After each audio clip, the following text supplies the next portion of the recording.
Olá, meus amores, olá, minhas amoras. Hoje, de novo juntinho aqui via tecnologia, tá? Mas o pensamento tá aí com vocês. Sintam o pensamento, sintam o meu carinho até vocês. Hoje a gente continua o nosso percorrer, o nosso caminhar na filosofia. Então vamos aproveitar essa sexta, tá? Vamos assistir as aulas e depois a gente tá liberado para assistir as lives, tá? Espero que estejam todos bem, espero que estejam se cuidando, espero que estejam cuidando da saúde mental de vocês e do corpo também de vocês, tá? Não se esqueçam de fazer coisas que vocês gostam, como ler, assistir série, assistir filme, namorar, comer, o que vocês quiserem, tá? Que é importante nesse período onde as coisas estão um pouquinho confusas pra gente, mas a gente sai dessa também. Espero muito que estejamos juntinhos logo, logo. Estou com saudade de vocês, estou com saudade da nossa sala de aula, das nossas discussões, dos nossos bate-papos. Filosofia é mais legal junto, né, do que separado. Mas, como temos que ficar em isolamento, ficaremos em isolamento. Vamos respeitar o isolamento, ok? Então, hoje a gente continua à distância, tá? Mas o conteúdo continua o mesmo, tá? Hoje a gente vai sextar com alguém muito especial e esse alguém muito especial é Aristóteles, tá? Então hoje eu vou apresentar a primeira parte do pensamento de Aristóteles. O pensamento de Aristóteles é muito grande, então eu achei melhor dividir em duas aulas, tá? Hoje eu começo contando um pouquinho da vida dele, sobre a crítica que ele faz a um grande professor dele, tá? E a gente finaliza essa primeira aula aí. Aí na semana que vem eu dou a continuação. Eu falo da ética, eu falo da política e vocês vão ver que vai todo mundo entender. Porém, não entendi, Marina? Não tem problema. Vem de Whats que a gente conversa, eu te explico e tudo se resolve. Só não vale ficar com dúvida, hein, gente? Por favor, sem ficar com dúvida. Então, chega, né, de conversa, vamos começar a falar do Aristóteles, que completa a nossa primeira tríade de filósofos. Tríade 3. Então, a gente já viu o Sócrates, nosso primeiro filósofo grego. Aí, depois do Sócrates, a gente viu o aluno dele, Platão, ok? E agora a gente vai ver o aluno de Platão, Aristóteles. Com isso, a gente completa a nossa tríade de filósofos gregos, os filósofos extremamente importantes para a filosofia, ok? E os filósofos que são muito cobrados de vocês nos vestibulares que vocês vão prestar. Então, né, vamos começar. Vou começar falando um pouquinho da vida desse amigão aqui, Aristóteles. O Aristóteles, gente, ele nasce em 384, lá na Macedônia. Então, ele nasce antes de Cristo, ok, gente? Então, ainda não tem cristianismo, ainda não tem igreja católica. Ele nasce em 384 lá na Macedônia e vai morrer só em 322. O Aristóteles vive bastante tempo, se a gente considerar a expectativa de vida, a média de vida que as pessoas tinham durante esse período, tá? Então ele vive bastante, produz muito, fala muito e escreve muito, tá? Então tem muita coisa para estudar do Aristóteles. Ele é um filósofo extremamente fértil, porque ele produz bastante coisa. Mas antes, vamos ver um pouquinho da vida dele, que vocês vão perceber que a vida dele vai influenciar bastante dentro da sua obra. Como sempre, né, gente? Tudo que a gente vive influencia no que a gente cria. O pai do Aristóteles é médico. E ele é médico da corte do rei da Macedônia. Na verdade, do Império Macedônico. Nessa época já é Império Macedônico. Vale a pena vocês estudarem Império Macedônico, tá? Até porque eu vou falar do Alexandre o Grande, que é o grande imperador da Macedônia. Mas calma aí, vamos um pouquinho mais devagar. O pai dele é médico. Só que o pai dele não é um médico qualquer, gente. O pai dele é médico da corte do rei. O que isso significa? Eu sempre gosto de explicar corte de um jeito que vocês sempre entendem. Quer ver? Todo mundo conhece o Neymar, não conhece? O Neymar é como se fosse o rei. Todo mundo conhece também os parças do Neymar. Os parças do Neymar é a corte, ok? Então é o pessoal que caminha junto com esse rei, é o pessoal que auxilia o rei na governança, na tomada de atitudes. É as pessoas que divertem o rei, ok? Então, o pai do Aristóteles, ele cuidava desse pessoal. Então, ele cuidava de um pessoal que tinha um alto prestígio. E isso vai influenciar o Aristóteles. Por quê? Como o pai dele era médico, o pai dele ensinou muitas coisas relacionadas à medicina, à biologia, à anatomia humana para o Aristóteles. Então, Aristóteles, desde muito pequeno, convive com as leis biológicas, as leis anatômicas, as técnicas da medicina, ok? O reconhecimento do corpo por dentro dos órgãos, dos sistemas. E isso vai influenciar muito, porque Aristóteles tem um carinho, tem um olhar muito especial para a área da biologia, para a área da química, para a área da física. E isso é inédito nos filósofos até aqui, tá? O Platão não fala sobre isso, o Sócrates não fala sobre isso. É o Aristóteles que fala com maior profundidade sobre essas questões das ciências biológicas e das ciências exatas. Tudo bem? Então, o fato do pai dele ser médico influencia muito e garante ao Aristóteles oportunidades que outros meninos, e eu nem falo meninas porque a gente sabe que nessa época a mulher não poderia fazer nem metade do que ele fez, ok? Pudesse conquistar. Então, por esses privilégios, por deter esses privilégios com ele, com 18 anos, o Aristóteles decide sair da Macedônia e ir para o centro do conhecimento do mundo na época, que era a cidade grega de Atenas, ok? Então é importante que vocês deem uma olhada lá no caderno de história e vejam a questão do mundo grego, das cidades-estados, tá? E também do Império Macedônico, se der tempo. Então ele vai para Atenas com 18 anos. E ele vai para quê? Para estudar. Só que ele não vai estudar em qualquer escola. Ele decide estudar em qual escola? Na escola de Atenas. Era uma escola extremamente popular. Por quê? Era a escola de Platão. Então, dessa forma, Aristóteles torna-se aluno de Platão. E ele vai acompanhar Platão até o final de sua vida, ok? Quando Platão morre, Aristóteles entra em algumas desavenças com a pessoa que agora está comandando a escola e decide sair. Já é mais velho, tá? Ele decide sair e, não satisfeito, ele decide criar uma escola dele. Então, eu não concordo com quem Platão deixou. Então, já que eu não concordo, eu vou criar uma escola minha. Aí quem concorda comigo vem ser meu aluno. Dessa forma, ele cria o Liceu. Então, a escola de Atenas é a escola de Platão e o Liceu é a escola de Aristóteles. Tudo bem? Então, ele funda o Liceu de Atenas e no Liceu de Atenas ele se torna professor de muitos nomes extremamente importantes.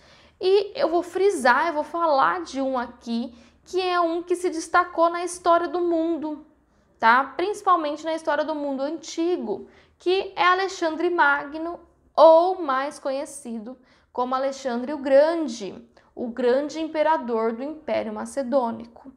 Então, quando Aristóteles está em Atenas, está vivenciando toda essa experiência grega, não podemos esquecer que momento da história que estamos falando. Nós estamos falando do período helenístico, ok? Do mundo grego. O que é o período helenístico, Marina? Lá vem a Marina falando de mais coisa. É simples, meus amores. O período helenístico é o período de decadência, ponto baixo, do poder das cidades-estados. É o período onde o Império Macedônico, tá, comandado por ninguém mais, ninguém menos que o pai do Alexandre, começa a controlar e assume o poder político, social e cultural da Grécia, do mundo grego, para ser melhor. tá? Então é um momento onde o Império Macedônico, que era o império que estava ali do ladinho, consegue conquistar o mundo grego. Então, quando ele conquista o mundo grego, ele conquista cidades-estados. Então, as cidades-estados de Atenas, de Esparta, tá? Vão perdendo o poder até que elas cedem totalmente para o Império Macedônico. Então, o Império Macedônico conquista esse mundo grego e quando o pai do Alexandre morre, ele assume, tá? Ele é um grande imperador, ele é um grande desbravador, um grande conquistador e ele vai conquistando territórios e ele consegue chegar até o Egito. Ele conquista o território do Egito, o território do Nilo, e ele chega até a Índia, ele chega até o rio Ganges. Então, depois vocês dão um Google no mapa e vocês traçam mais ou menos o tamanho do Império Macedônico. Ele foi tão grande que ele é maior que o Império Romano, tá? Então, Aristóteles, ele é extremamente importante porque ele cuida da educação de centenas de jovens. E entre esses jovens tem um dos maiores imperadores de todos os tempos, que é Alexandre o Magno. Cara, não é pouco não, o bicho é bravo, tá? Então a gente percebe que Aristóteles, ele tem sucesso com a sua escola, ele é reconhecido e ele vai criar teorias totalmente dele. Então ele observa o seu professor, que é Platão, ele observa o professor de Platão, que é Sócrates, e ele vai discordar dessas pessoas e ele começa a construir um conhecimento dele. E é exatamente isso que a gente vai ver na aula de hoje. Tudo bem? Ele morre em 322, ele não morre na Grécia, ele volta, tá? Então ele morre em 322, dando fim ao Liceu do jeito que Aristóteles concebeu. Tudo bem até aqui? Então vamos seguir. A gente fala, antes de eu começar a entrar no pensamento de Aristóteles mesmo, eu preciso falar um pouquinho do Liceu de Atenas, tá? O Liceu de Atenas era a escola de Aristóteles e era uma escola conhecida como peripatética, tá? O que é uma escola peripatética? A palavra peripatética vem do grego peripatos, ok? Peripatos significa caminho. Então, uma escola peripatética é uma escola onde não há a formação de sala como vocês conhecem e como vocês aprendem, tá? Enfileiradinho, todo mundo atrás do outro, todo mundo quietinho, nada disso.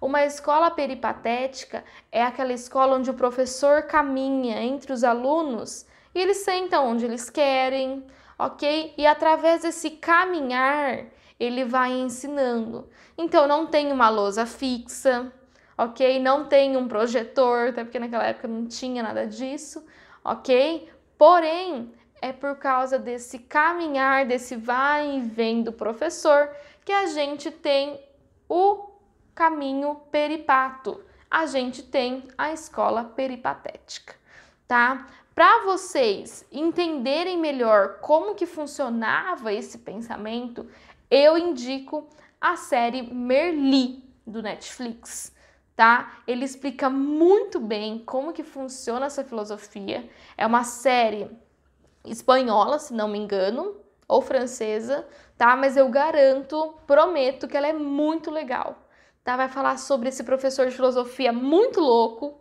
tá? E como que ele tá tentando demonstrar e passar a filosofia para os seus alunos, tá? Depois eu coloco lá no grupo Merli, tá? Eu coloco na descrição do vídeo, combinado? Só que tem que curtir o vídeo, tá? Então é uma escola peripatética, então só para vocês entenderem o porquê desse nome todo confuso. Outra coisinha que eu preciso falar. Vocês viram que a palavra peripatos, que é uma palavra grega, está grifada. Gente, lembra, sempre que a gente tem uma palavra em latim ou uma palavra grega, a gente precisa grifar. A gente precisa demonstrar que essa palavra tem uma origem diferente da nossa. É regrinha, tá, gente? A gente tem que respeitar. Tudo bem até aqui? Então agora a gente vai começar a falar um pouquinho sobre o pensamento de Aristóteles. Para a gente entender o Aristóteles, a gente precisa voltar lá no Platão, Então, bora voltar na aula passada. O Aristóteles, as primeiras filosofias dele, os primeiros posicionamentos dele, são posicionamentos criticando a principal teoria de Platão, que é a teoria das ideias. Então, a gente precisa lembrar o que Platão falou sobre essa teoria das ideias. Vamos relembrar. Platão cria dois mundos. Lembra? O mundo que estamos, que é o mundo sensível, dos sentidos, e o mundo inteligível, o mundo das ideias, do conhecimento. Lembra esses dois mundos? Esses dois mundos são opostos, ok? E a gente só alcança o mundo superior, o mundo inteligível, através da filosofia, através da busca pelo conhecimento. Tudo bem até aqui? Então, ele vai criticar a criação desses dois mundos, ele vai criticar esses dois mundos que são opostos. A criação desses dois mundos opostos a gente chama de dualismo platônico. Aristóteles fala que isso não existe e ele vai criticar essa ideia. Tudo bem? Então, só pra gente... Ai, coçou, gente. Relembrar, tem o mundo sensível, que é o mundo onde estamos. Sensível, sentido, tocamos. E o mundo inteligível, que é o mundo onde todo o conhecimento está armazenado.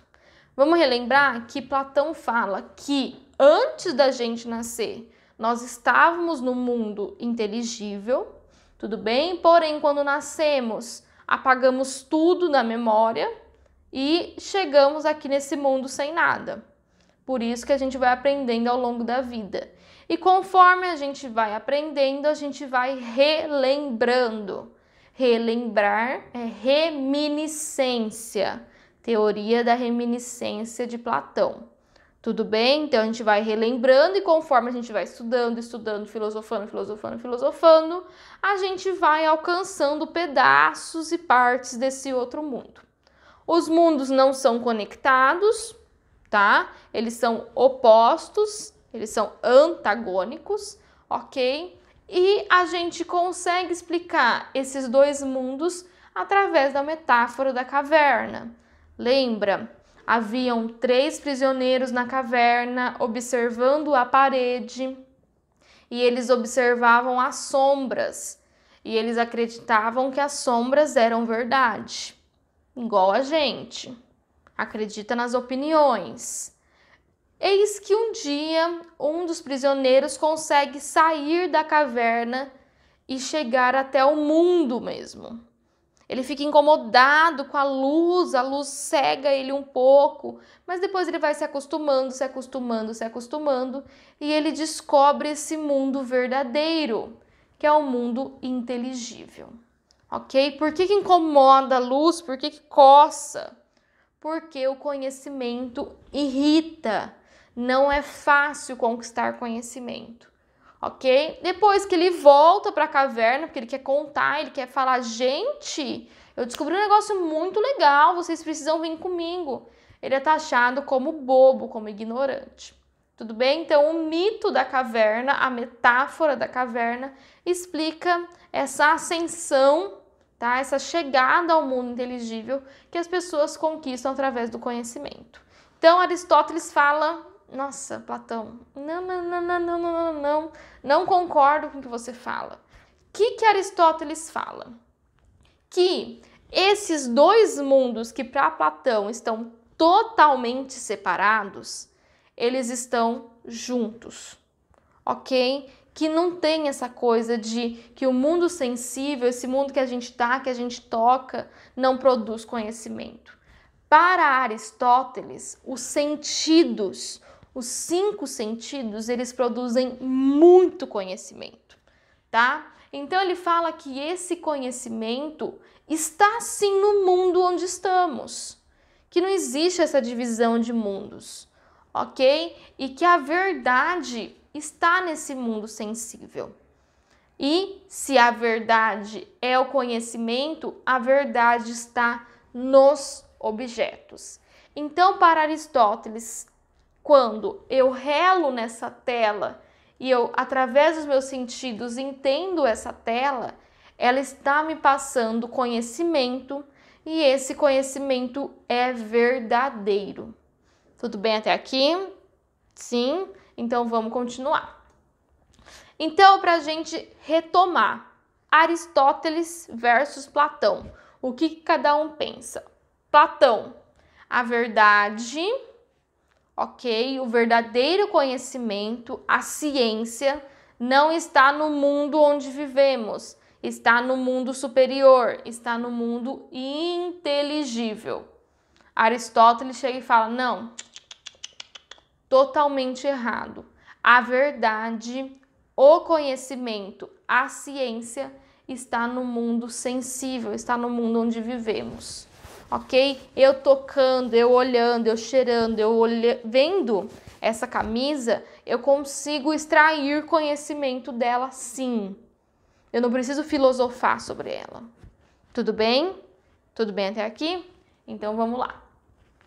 Com isso, essa dualidade, essa crítica que Aristóteles faz ao seu professor, isso vai gerar muita repercussão.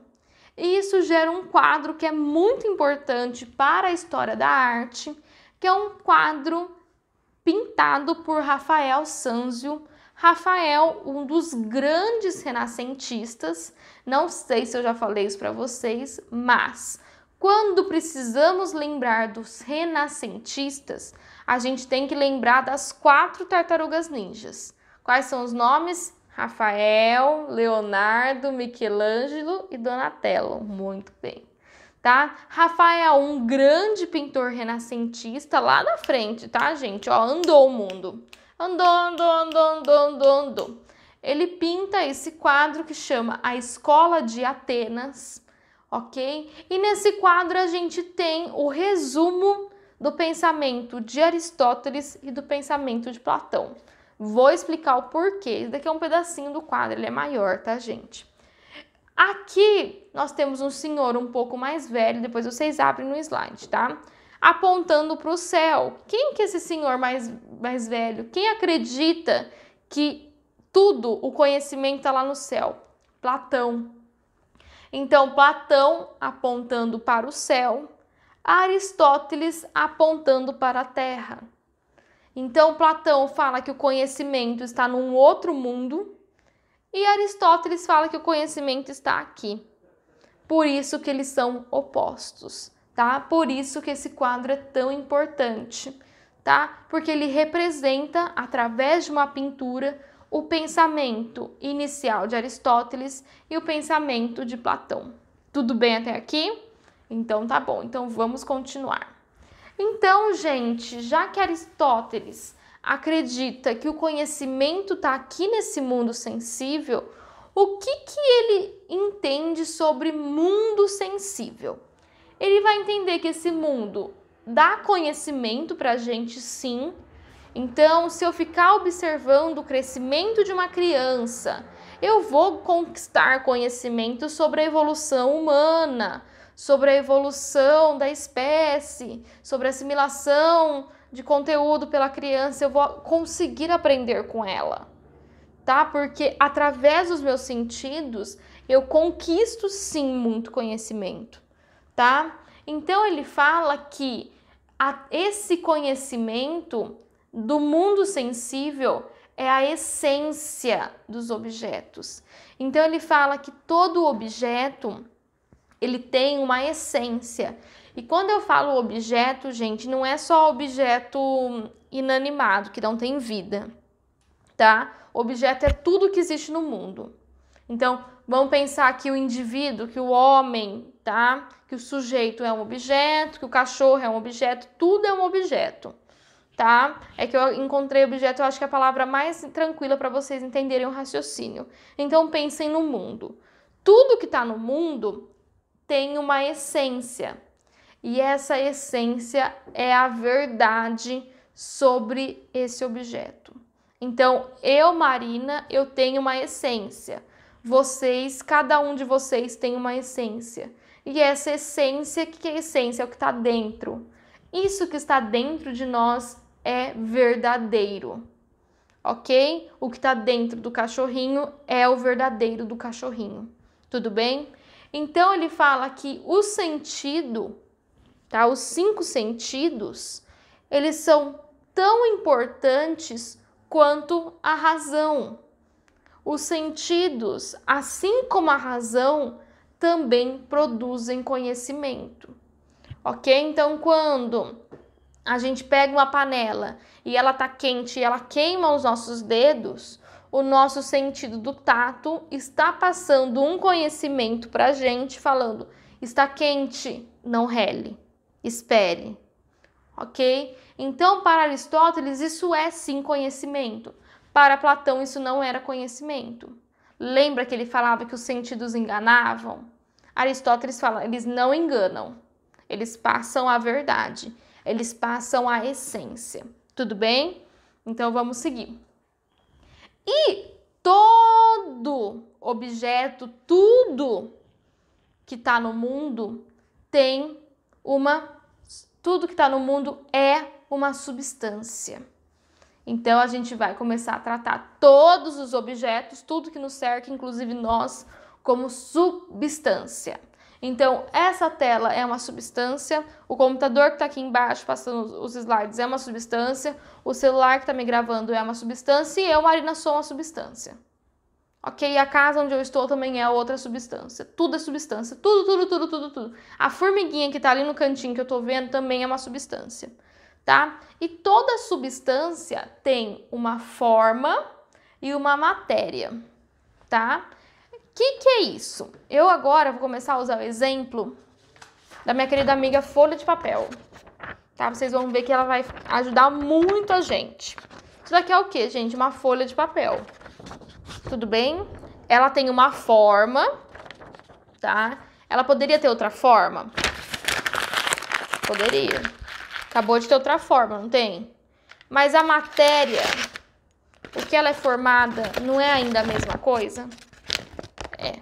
Então, a gente pode ter várias formas, mas a matéria nunca muda. A matéria sempre vai ser a mesma. Então, eu tenho uma matéria, vocês têm uma matéria, a tela tem uma matéria, o computador tem uma matéria. A gente pode mudar de forma, mas a gente continua com a matéria, tudo bem?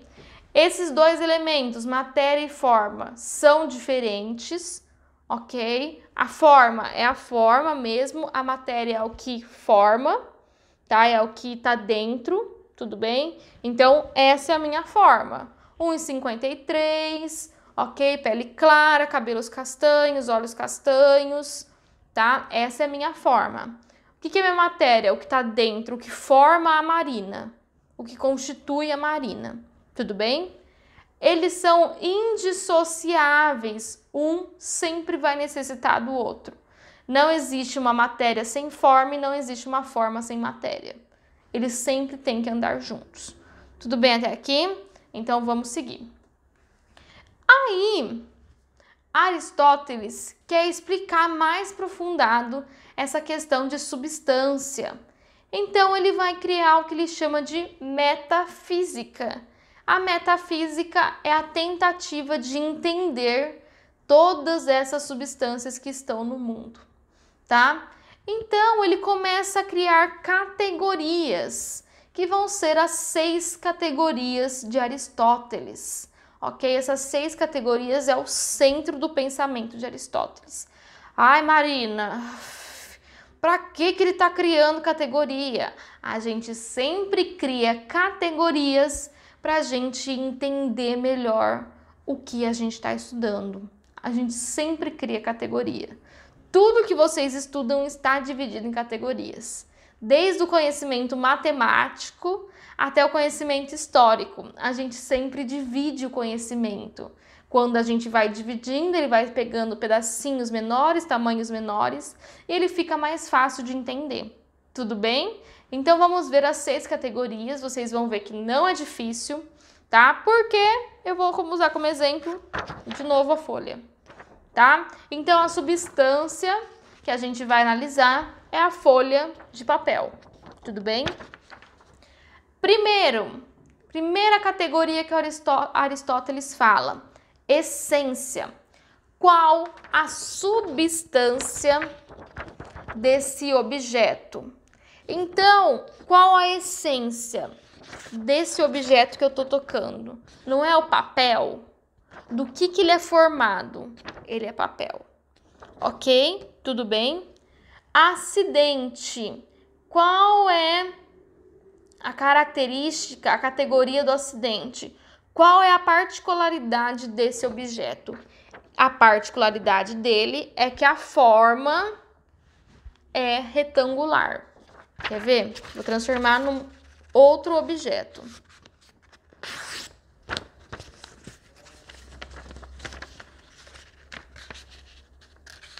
Calma aí, gente. Transformei num outro objeto. Qual que é a essência? Ainda é papel. A essência ainda é a mesma.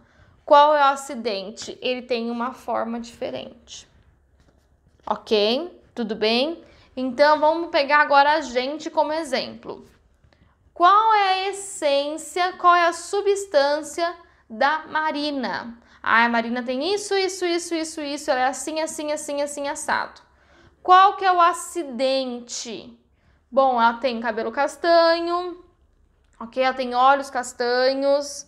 Se eu pegar uma outra Marina, uma outra pessoa que chama Marina, ok? Ela vai ter uma essência e ela também vai ter uma categoria acidente, ela vai ser diferente de mim.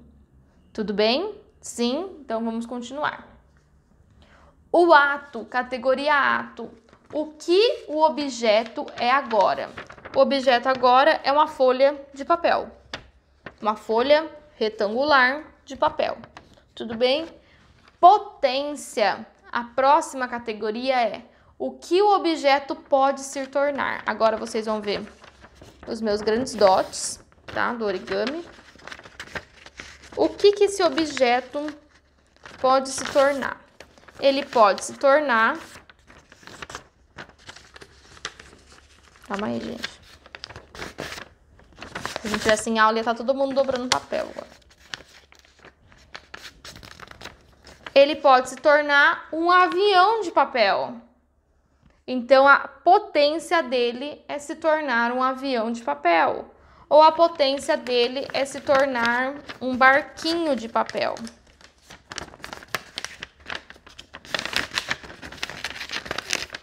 Dobrei errado. Ok, gente? Então, o ato é o que é agora e a potência é tudo que pode se tornar. Tudo bem? Tá mais tranquilo, né? Então, tá bom. Matéria. O que compõe esse objeto? Então, vamos pegar o barquinho mesmo. Vamos pegar o avião que eu achei que ficou mais bonito. Esse avião, o que compõe ele? Ele é formado do quê? De papel, de celulose, ok? Qual é a forma? Agora ele é um avião. Tudo bem? Então, essas são as 6 categorias de Platão. De Platão não, maluca, de Aristóteles, tá? Então, ele cria essas 6 categorias para ele conseguir entender melhor todos os objetos, tá? E ele fala que essas 6 categorias, elas são regidas por 4 causas, mais 4 categorias. A causa formal, o que o objeto é? O objeto é um avião de papel. Ai, Marina, tá repetindo as respostas. Tá, gente? Mas quando a gente vai aprofundando, a gente vai começar a perceber as diferenças entre as respostas, tá? Causa material. Qual que é a causa da matéria? Do que esse objeto é formado? Papel, tá? Além dessas 2 causas, formato, o que ele é, material, do que ele é feito, eficiente, o que fez a folha de papel, que é o ato, lembra, categoria ato, ok? Se transformar num avião. O que fez ele se transformar? a dobradura da Marina, ok? Então, o que faz, por exemplo, um ovo chocar, um ovo virar um pintinho? É o calor que a galinha passa para o ovo, tá? Então, toda transformação tem uma eficiente, tem uma causa eficiente, tem alguém que constrói essa transformação, tá? E no final, qual o propósito? Aqui é extremamente importante. O Aristóteles, ele quer entender qual que é o propósito de tudo. Qual que é o propósito desse avião de papel que eu acabei de dobrar para vocês? O propósito é simular, caiu meu avião, o voar do avião. Esse propósito, tudo tem um propósito. Tudo. O pernilongo, por mais que a gente não veja, ele tem um propósito. Esse propósito, Aristóteles chama de telos, ok? Então, para Aristóteles é extremamente importante a gente entender o propósito das coisas. Tudo tem um propósito. A árvore tem um propósito, a plantinha tem um propósito, o sol tem um propósito, a lua tem um propósito, vocês têm um propósito, eu tenho um propósito. A internet tem um propósito. E esse propósito Aristóteles chama de telos, que é a causa final. Ok? Então, a causa final de tudo do mundo é o telos. Tudo bem até aqui? Então, nós temos 6 categorias e 4 causas. Tudo isso para tentar chegar no mais profundo do conhecimento sobre os objetos que estão no mundo. Tá vendo a biologia? A biologia categoriza tudo. Vocês aprendem que dentro do ramo de plantas existem as briófitas, as pteridófitas, todas que eu não lembro mais. Tudo isso é categoria, porque eu vou aprofundando, e isso permite que eu consiga construir conhecimento sobre esses objetos estudados. É exatamente o que Aristóteles pensa. E para a gente finalizar todo esse pensamento de Aristóteles, ele fala ainda que tudo que a gente vê, que a gente toca, que está no mundo, vem de um mesmo local. Esse local, essa força, o Aristóteles chama de motor, ok? Então, esse motor cria tudo, ok? Tudo tem uma origem e a nossa origem é sempre a mesma e a gente também acaba sempre nesse mesmo lugar. Então, é o ciclo. Começamos em um ponto, evoluímos e terminamos nesse ponto. Então, ele fala que o motor é o início e o fim de tudo. Ai, Marina, isso parece coisa de religião. Parece, mas não é. Gente, Aristóteles está em um momento da história onde não existe a concepção de Deus, ok? Onde não existe a concepção de religião cristã católica que acredita na força divina. Por favor, gente, tá? Ele acredita que saímos de um lugar e voltamos para esse mesmo lugar quando morremos. Ele não está falando de Deus, ele não está falando de nenhuma religião. Ele está falando de física, biologia e química. Tudo bem? Nascemos átomos, terminamos átomos. Assumimos várias formas ao longo da vida. Evoluímos, nos transformamos, nossa potência evolui. Porém, tá? Quem faz isso? A natureza, não é Deus. Ok, gente? Aristóteles não cultua nenhum Deus que a gente conhece hoje, tá? Então, ele não se refere a nenhuma religião. Tudo bem, meus amores? Então, vamos retomar. Para Aristóteles, o conhecimento está, sim, aqui no mundo onde vivemos. E ele fala que quando a gente observa aprofundado tudo que nos cerca, esses objetos nos dão informação. essa informação é conhecimento e essa informação é ciência. Como que a gente retira essas informações, esse conhecimento das coisas? Categorizando e estudando elas. Então eu estudo, eu retiro o conhecimento dela, tá? Então, para Aristóteles, eu não preciso ir para um outro mundo. Não, o conhecimento está no mundo onde eu vivo. O conhecimento sou eu. Tudo bem até aqui? Espero que vocês tenham entendido, espero que tenha ficado claro. Lembrem-se sempre do exemplo da folha de papel, tá? Ela vai ajudar muito vocês a entender o quão complexo, porque é mesmo, é difícil esse pensamento de Aristóteles. Espero que eu tenha conseguido passar de uma maneira mais clara. Ai, Marina, não entendi, ficou confuso. Vem no WhatsApp e me pergunta, por favor, tá, gente? Não fica com essa dúvida. Um beijo com muito carinho para vocês. Bora sextar, tô brincando, ainda tem aula, tá? Então depois das aulas podem sextar. Se cuidem, ok? Cuidem dos seus familiares, das pessoas que vocês amam. Logo, logo estaremos todos juntinhos, tá? Um beijo e até a próxima.